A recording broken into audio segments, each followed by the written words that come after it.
Hi, welcome. I'm Bill Say. In this diversity awareness video, I want to talk about a really central and almost universal phenomena which has to do with the roles of the relatively mainstream one and the marginal one.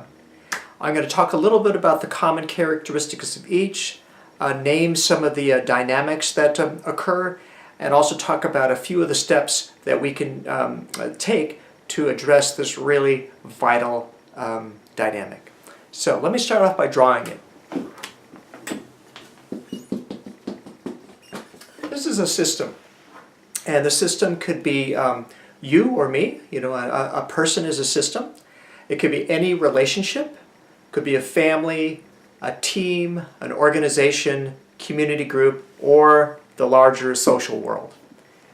And I think you might find in most human systems you have a part that's something like this. And this is the mainstream one that I'm drawing. And first of all, a couple of things that make a group or make a person mainstream is it's their alignment within the larger system. It's the degree of acceptance and support that one has from being in this relatively central place. It's another common characteristic of mainstream. And by virtue of numbers or status is seen or experience itself as a majority. And then because of this centrality, mainstream nature, it has enhanced powers and privileges. Greater access to social resources.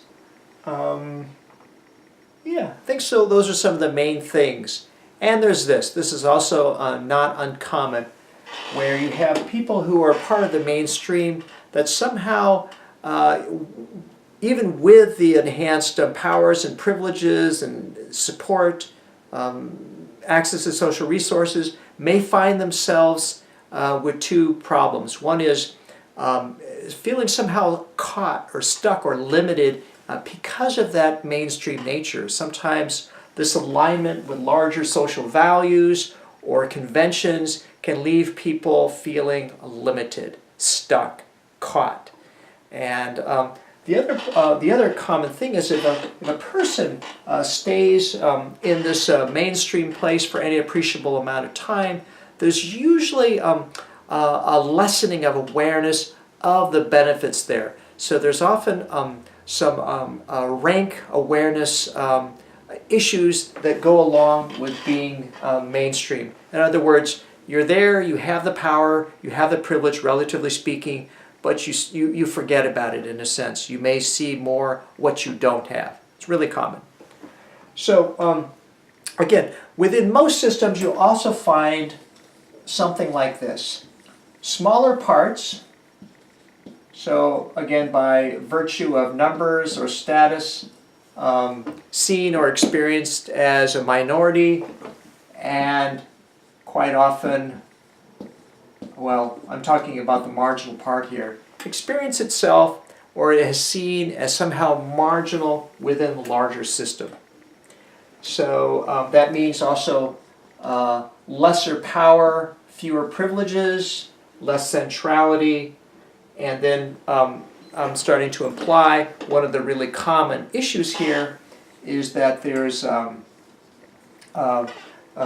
a noticeable power difference, and if these two parts continue in their respective places over time, you'll often find equity problems, say inequity or lack of fairness, and there's often disconnection between these two parts, misunderstandings, people not understanding each other because of their relative place, the perspectives and experiences that go along with them. Yeah, so this is also a place when it's more extreme.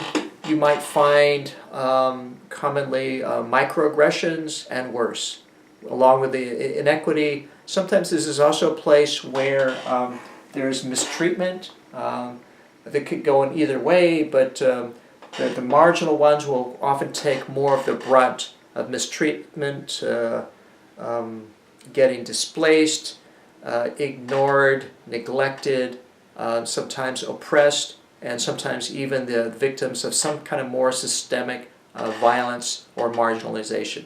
So some really severe issues that can occur here. And arguably, when this relationship occurs without enough strong ways to address the inequity here, arguably the larger system suffers in its overall health because of these dynamics that I've just described.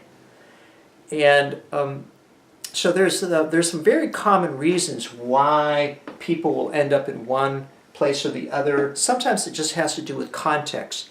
In one context, for example, family, you're in the mainstream. In a work setting, for example, you're marginal. Or there's the overall sense that in relationship to the larger society, you may find yourself more in the marginal place or more in the mainstream place. And those are really important tendencies.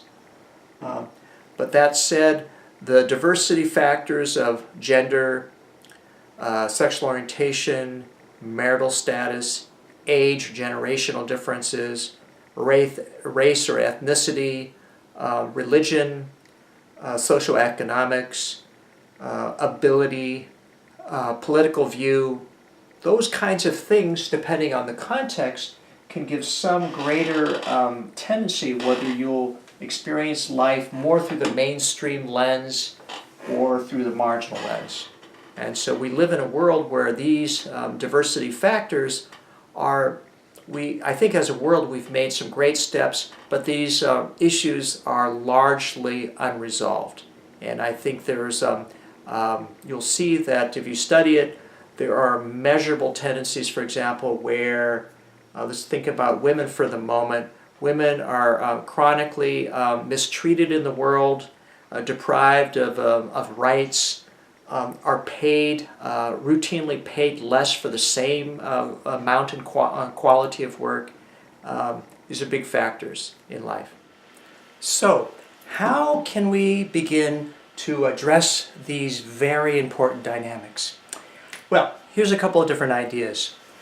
Because of the tendency for these parts to be disconnected, it's basically to start to talk to one another. And here I place a little bit more of the onus on the mainstream to use that power, to use that centrality, to begin to open up the conversation around, for example, power differences, equity and inequity, inclusion and exclusion.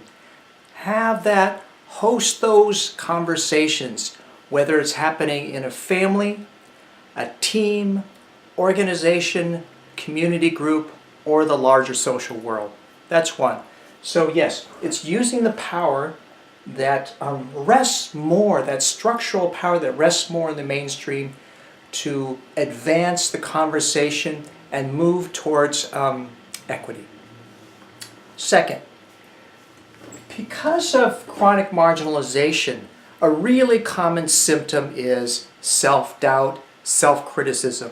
This part really not knowing its own power, its own value because of this marginalization. So it's not always so easy because of this very thing, but it's starting to believe in oneself. It's starting to own one's own voice and perspective, because almost by definition, the gifts and the perspectives and the experiences of the marginal one is left out from the larger society. And so not infrequently, marginal people and groups see something that's really important, that is a missing perspective in the given system. And so here, coming back here, it's listening to this perspective instead of immediately dismissing it, for example. So here's another thing that complicates it. Because of the tendency for the mainstream one to marginalize the marginal one, not listen to it enough, not respect it enough, the messages, the communication from the marginal one may tend to escalate, to create a louder, more forceful message that, you know, makes sense to try to get its point across here. But sometimes the content, the actual message may go missing because of the way that it's being delivered. So it's not always easy to communicate so clearly, so reasonably when you've been marginalized chronically. So then again, it may be for this one to recognize that and to listen, even though the style of communication may be a bit hard to accept. Anything else?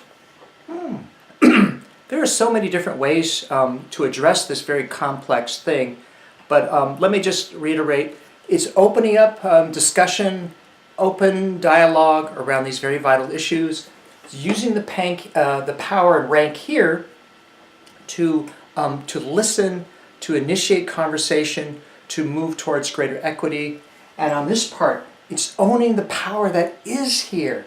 It may be structurally less, for sure, but it's owning the power that is there and the awareness that is not infrequently here, that is missing in this overall picture. So I'm going to leave it at that. If you have any questions or comments, please write in, and I'll look forward to seeing you the next time. Thanks and bye-bye.